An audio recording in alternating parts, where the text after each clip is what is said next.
Hello बच्चों, welcome to mathematics CG में मैं पवन सर आप सभी का एक बार फिर से स्वागत करता हूं। तो दोस्तों आज हम लोग क्या पढ़ने वाले हैं, कक्षा 10वीं का जैसे आप जानते हैं मैथ्स 1 में चल रहा है और मैथ्स 1 में चैप्टर नंबर 5 जिसका नाम है संभावना या संभाव्यता।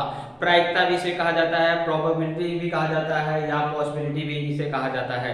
यानी कि इस चैप्टर के बाद शुरुआत मैंने आपको कर दिया था और वीडियो नंबर 1 बना चुका हूं। वीडियो नंबर 1 में मैंने आपको सभी घटना का नमूना अवकाश कैसे तैयार किया जाता है इस चीज को मैंने अच्छे से सिखा दिया था और बहुत सारी आपको संख्याओं का भी मैंने क्या किया था, ज्ञान दिया था, क्योंकि वो सारी चीजें आगे जाके एक्सरसाइज में यूज होती थी, इसलिए मैंने उसको बेसिक चीज को पहले ही आपको मैंने बता दिया है। और अगर आपने उस वीडियो को नहीं देखा है, इस वीडियो को आप डायरेक्ट देख रहे हैं, तो मैं यही कहूंगा कि पहले उस वीडियो को देख लीजिए, वहां समझ लीजिए, फिर ये एक्सरसाइज आपको और भी अच्छी तरीके से समझ में आएगा। वैसे मैं इस एक्सरसाइज में भी आपको बीच बीच की चीजें बताता रहूंगा, बेसिक चीजें बताता रहूंगा, लेकिन अगर आप उस वीडियो को देखेंगे तो आपको लिए ज्यादा बेटर होगा। ओके, तो आगे स्टार्ट करने से पहले मैं यही कहूंगा कि अगर मैथ्स आपको पढ़ना है, मैथ्स से डर लगता है, मैथ्स के डर को भगाना है, तो इस चैनल से जुड़ जाइए। और चैनल से जुड़ने के लिए दोस्तों कुछ नहीं करना है, सिर्फ सब्सक्राइब लाल रंग के बटन को दबा देना है और बेल आइकन में ऑल की बटन जरूर प्रेस कर लीजिए। तो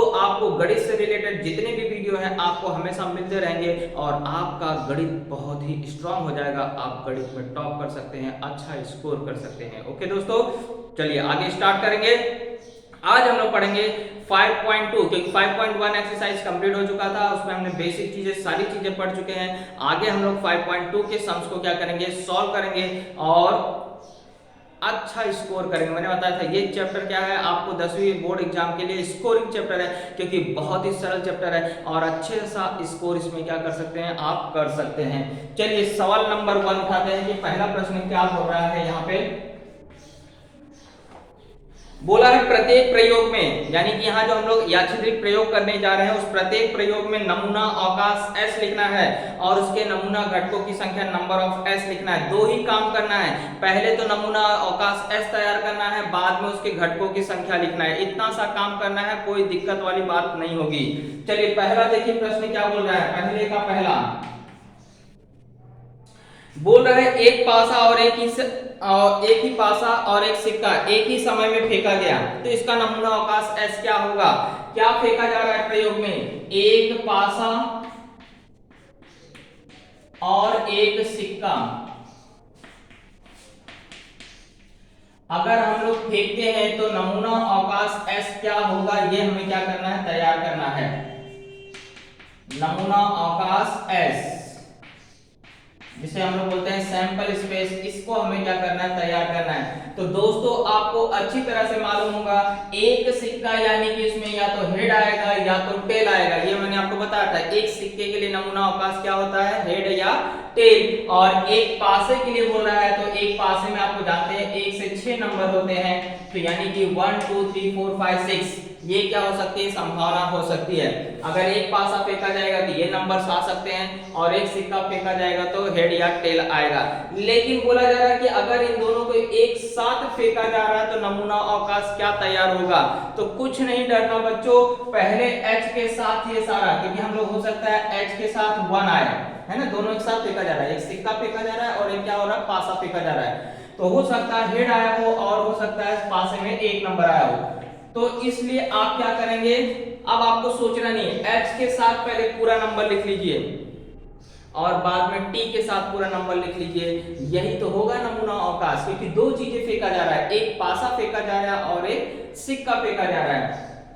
तो चाहे तो 1h ऐसा भी लिख सकते हैं या h,1 लिख सकते हैं। ओके, अब मैं h के साथ सारे नंबर लिख लूंगा, क्योंकि ये हो सकता है पहला h आ रहा था, बाकी नंबर चेंज हो रहे थे। तो h,2, क्योंकि सैंपल स्पेस मतलब क्या होता है, जितनी भी संभावनाएं बन सकती है वो सारी संभावनाएं यहाँ लिखना है। तो h के साथ 1 आ सकता है, h के साथ 2 आ सकता है, h के साथ 3 आ सकता है, h के साथ 4 आ सकता है, h के साथ 5 आ सकता है, h के साथ 6 आ सकता है। ये हेड के साथ इतनी संभावनाएं हो सकती है।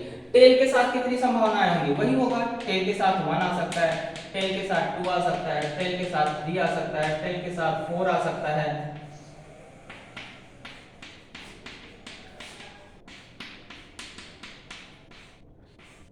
तो इतनी संभावनाएं हो सकती हैं अगर एक पासा और एक सिक्के को क्या किया जा रहा है, उछाला जा रहा है या फेंका जा रहा है। अब मुझे सिर्फ क्या करना है, नंबर ऑफ एस काउंट करना है। तो पहले के साथ 6 बना है, दूसरे के साथ 6 बना है, यानी कि टोटल कितने हो गए, 12। यही तो हमें करना है हर प्रश्न में, नमूना अवकाश और उसकी संख्या बता देना है। तो इस तरह से हमारा पहला आंसर क्या हो गया, तैयार। इसमें कोई डरने वाली बात ही नहीं थी या कोई कठिनाई वाली बात ही नहीं थी। एक सिक्का बोला था, एक सिक्के में हेड या टेल होता है। एक पासा बोला गया तो एक पासे में 1 से 6 नंबर होते हैं। अब उसी को आपको क्या करना है, जोड़ी में बना के लिखना है, क्योंकि एक साथ बनाया जा रहा है। तो h के साथ पूरे नंबर लिख लिया, t के साथ पूरे नंबर लिख लिया, तो टोटल आ रहा है 12, यानी नंबर ऑफ s क्या हो गया, 12 हो गया। चलिए अगले प्रश्न पे चलते हैं।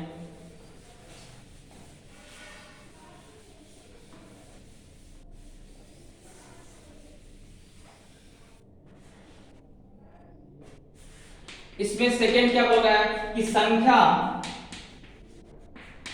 2, 3 और 5 इसका प्रयोग करके अंकों की पुनरावृत्ति ना होते हुए 2 अंकों वाली कितनी संख्या बन सकती है उसे बनाना है। तो सबसे पहले मैं ये बताऊंगा कि अंकों की पुनरावृत्ति का मतलब है कि कोई भी संख्या इकाई और दहाई अंक की सेम नहीं होनी चाहिए। अंकों की पुनरावृत्ति इसे बोलते हैं। अगर आपने 22 किया यानी कि आपने अंकों को क्या किया, रिपीट कर लिया, और आपको वही तो बोल रहा है कि अंकों की पुनरावृत्ति ना करिए। और ऐसे कंडीशन में कितने 2 अंकों वाली संख्या इन तीनों से बनेगी वो आप क्या करिए, बनाइए। तो हम लोग चलते हैं, बनाते हैं नमूना अवकाश। नमूना अवकाश S में क्या क्या नंबर आएगा। तो सबसे पहले अगर मैं बनाऊं तो 2 के साथ 3 यानी कि अंक बन गया 23। 2 के साथ 5 की जोड़ी बनाऊंगा तो अंक बन जाएगा, 2 अंकों वाली संख्या है कि नहीं, 23 और 25, क्योंकि 2 अंकों वाली संख्या कहां से स्टार्ट होती है, 10 से स्टार्ट होती है और खत्म कहां होती है, 99। इसे बोलते हैं 2 अंकों वाली संख्या। 10, 11, 12, ये 13, ये सब क्या है, 2 अंकों वाली संख्या। लेकिन आपको इन्हीं अंकों का उपयोग करने के लिए बोला है, बाकी अंक का उपयोग नहीं करना है। और साथ ही साथ सेकंड कंडीशन दिया है, इकाई और दहाई अंक की संख्या समान नहीं होनी चाहिए। तो इन कंडीशनों को ध्यान में रखते हुए हमें 2 अंकों वाली संख्या कितनी बन सकती है वो देखना है। तो 2 से यही बनेगा 2, 3 ले लेते हैं तो 3 से क्या बनेगा, 32 बनेगा। अब बोलोगे 33, नहीं, 3 3 नहीं होना चाहिए, तो 32 के बाद डायरेक्ट क्या आएगा, 35। फिर 5 लेते हैं, 5 के साथ क्या बनेगा, 52 बन सकता है और 53 बन सकता है। इतने ही तो नंबर बन सकते हैं। तो हमारे नंबर ऑफ s कितना हो गया, 6। तो इस तरह से आपका आंसर कंप्लीट हो गया। चलिए आगे बढ़ते हैं, क्वेश्चन नंबर 2 पे आते हैं।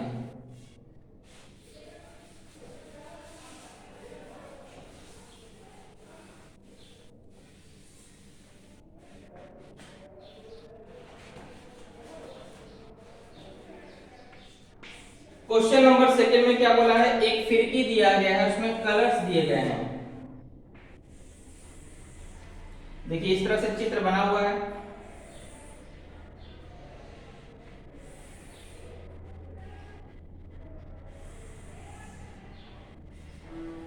यहां लिखा है केसरिया, यहां लिखा है लाल, यहां लिखा है जामुनी, यहां लिखा है हरा, यहां लिखा है नीला और यहां लिखा है पीला। तो आपने बचपन में ऐसा खेल खेला होगा, इसे गोले को घुमाते हैं तो ये आपको जो छोटी सुई है ये किसी रंग के सामने क्या होगी, रुकेगी। तो ये आपको पूछ रहा है कि 6 रंगों वाली फिरकी को घुमाने पर उसका तीर कौन से रंग पर स्थिर होगा। इसके लिए नमूना अवकाश S तैयार करना है और उसकी संख्या बताना है। तो आप देख रहे हैं कि इस पूरे वृत्त में आपको टोटल 6 रंग ही है और इन्हीं 6 रंगों में से किसी पे रुकेगी, कोई 7वें रंग पे रुक सकती क्या। अगर ये फिरकी में आपको 6 ही रंग है तो मैं ये बोलूंगा यहाँ पर आपको नीले पे रुकेगी क्या, नीला है, हाँ नीला है, सॉरी। मान लीजिए आपको सफेद बोला तो सफेद है क्या इसमें, नहीं, तो सफेद पे रुकने की संभावना नहीं है। तो जितने यहाँ पर इस फिरकी में रंग है उसी पे किसी पे एक क्या होगी, रुकेगी। यानी कि संभावना ज्यादा ज्यादा कितनी हो सकती है उसकी। तो नमूना अवकाश अगर लिखना है तो एकदम सिंपल सी बात है दोस्तों, आपको इसमें जितने कलर दिख रहे हैं वही कलर आप क्या करेंगे, नमूना अवकाश S में उतार देंगे। तो नमूना अवकाश S में क्या आ जाएगा, लाल आ जाएगा, जामुनी आ जाएगा, इसके बाद मैं यहाँ लिखा दोस्तों, हरा आ जाएगा, नीला आ जाएगा, पीला आ जाएगा और केसरिया आ जाएगा। ये आगे पीछे आप लिख सकते हैं, ये आगे केसरिया पहले लिख सकते हैं, इसको आगे पीछे लिख सकते हैं, ऐसा कोई बात नहीं है। अब आपको इसकी सिर्फ संख्या बताना है, नंबर ऑफ एस कितना हो गया, 6 हो गया। एकदम सिंपल सी बात है, उसमें जो कलर दिए थे कलर का नाम लिखना है, उसकी संख्या गिन के बता देना है। तो क्वेश्चन नंबर 2 भी एकदम इजी था। चलिए बढ़ते हैं आगे की तरफ। क्वेश्चन नंबर 3 में बोला वर्ष 2019 के मार्च महीने में 5 के गुने में आने वाली तारीखों का वार लिखना है। यानी कि 5 का पहाड़ा पहले आपको आना चाहिए। 5 के पहाड़े में कौन कौन सी संख्या आती है? 5 आता है, 10 आता है, 15 आता है, 20 आता है, 25 आता है, 30 आता है। क्या 35 में कैलेंडर में होता है क्या? नहीं, इसके आगे मुझे सोचना ही नहीं है। तो 5 के पहाड़े में यानी कि ये जो नंबर आपको जिस वार में दिखेंगे, ये जो नंबर जिस वार में दिखेंगे उसी वार को आपको क्या करना है, नमूना अवकाश में लिखना है। क्योंकि आपको बोला 5 के गुणज में आने वाले वार को लिखो। वार यानी कि सोमवार, मंगलवार जो भी आ रहा होगा। किस नंबर में? 5 देखना है, 10 देखना है, 15 देखना है, 20 देखना है, 25 देखना है, 30 देखना है, क्योंकि यही 5 के गुणज हैं। इन नंबरों को देखना है कि कौन से वार में आ रही है, वही नमूना अवकाश में लिखा जाएगा। तो नमूना अवकाश S। तो सबसे पहले देख लेते हैं 5 कौन से वार को आ रहा है। 5 देखिए कौन से वार को आ रहा है, तो आप देखेंगे तो मंगलवार को आ रहा है ना, टी लिखा है ना, मंगलवार को आ रहा है, यानी ट्यूसडे को आ रहा है। चलिए दूसरा देखिए 10 किस में आ रहा है? 10 आप देख रहे होंगे तो संडे को आ रहा है, यानी कि आपको रविवार को आ रहा है। 15 किस तारीख को आ रहा है? देखो 15 किस तारीख को आ रहा है?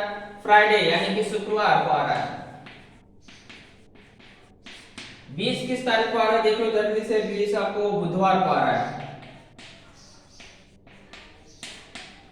25 देख लीजिए, 25 किस तारीख को आ रहा है? वार को आ रहा है। 25 किस वार को आ रहा है? तो मंडे को आ रहा है, यानी सोमवार को आ रहा है। और 30 किस तारीख वार को आ रहा है? तो आपको शनिवार को आ रहा है। बस इतने ही आपको वार हैं जिसमें आपको 5 की गुणज की संख्याएं आ रही है। तो नंबर ऑफ एस कितना हो जाएगा? टोटल आपको 6 हो जाएगा। यही तो आपको करना था।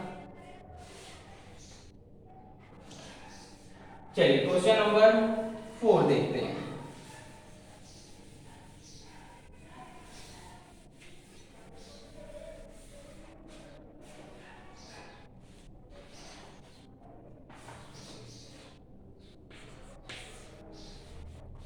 फोर में बोला है 2 लड़के हैं, 2 लड़के को लिए आपको B1 और B2 दर्शाया गया है।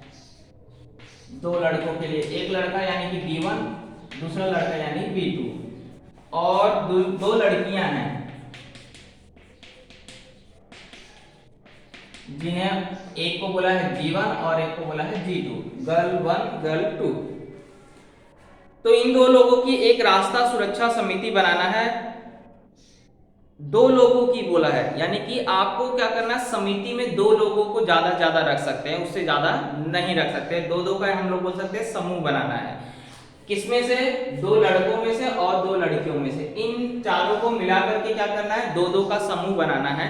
तो कितने समूह बन सकते हैं वही आपको तैयार करने के लिए बोला है। तो सबसे पहले बोला है कि अगर 2 लड़के, दोनों उस समिति में दोनों लड़के रहेंगे तो कितना बनेगा? तो 2 लड़कों की समिति में जोड़ी कितनी बन सकती है? तो सिंपल सी बात है, B1 B2 ही रहेंगे, उससे ज्यादा तो हो नहीं सकता। B2 B1 लिखो चाहे B1 B2 लिखो, मैं और मेरा दोस्त है या दोस्त और मैं हूं, बातें की समिति वही हुई। इसलिए 2 लड़कों की समिति में क्या आएगा? सिर्फ B1 B2 आएगा। इसमें सिर्फ देखो लड़के ही हैं। इसके बाद बोला है कि 2 लड़कियों की समिति में कितने आएंगे? देखिए डब्बा, ये कृति वाला सवाल है। इस तरह का कृति वाला सवाल भी आपको आता है, आप जानते हैं।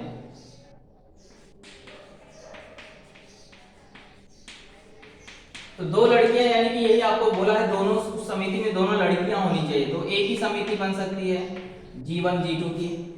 G2 G1 लिखोगे तो एक ही बात हुआ, इसलिए आपको उसमें कंफ्यूज नहीं होना। हाँ, तो दो लड़कियों की, अगर दोनों लड़कियां रहेंगी तो समिति सिर्फ एक बनेगी, और दोनों लड़के रहेंगे तो भी समिति कितनी बनेगी, एक ही बनेगी। लेकिन अब बोल रहा है अगर एक लड़का और एक लड़की रहे तो क्या होगा, तो कितनी बनेगी, एक लड़का और एक लड़की। चलिए अब हम लोग क्या करते हैं, लड़का लड़की की जोड़ी बनाते हैं। तो सबसे पहले देखिए B1 G1 के साथ आ सकता है, एक समिति हो गई, है ना। दूसरा क्या हो सकता है, B1 G1 के साथ ना गया और G2 के साथ समिति बना सकता है, ये दूसरी संभावना हो सकती है।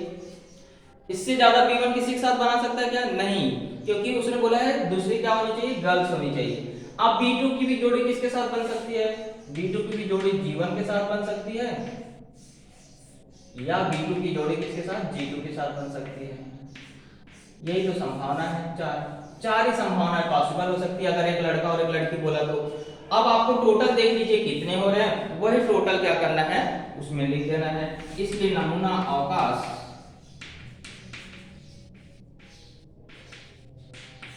S बराबर, ये पूरा उतार देना है, पहला B1 B2, दूसरा G1 G2, तीसरा B1 G1, B1 G2, B2 G2, G1 sorry, और लास्ट में B2 G2। यही हमें नमूना अवकाश में लिख देना है। तो टोटल हो गया आपको 6, लेकिन टोटल संख्या नहीं पूछा है, यानी सिर्फ यहीं पे हमारा क्या हो गया, आंसर खत्म हो गया। तो इस तरह से हमारा यहाँ पर एक्सरसाइज 5.2 कंप्लीट होता है। आई होप आपको समझा होगा और अच्छा लगा हो तो वीडियो को लाइक करिएगा और ज़्यादा से ज़्यादा दोस्तों के साथ शेयर करिएगा, और मैथ्स सीखने के लिए चैनल को जरूर सब्सक्राइब कर लीजिए। Thank you.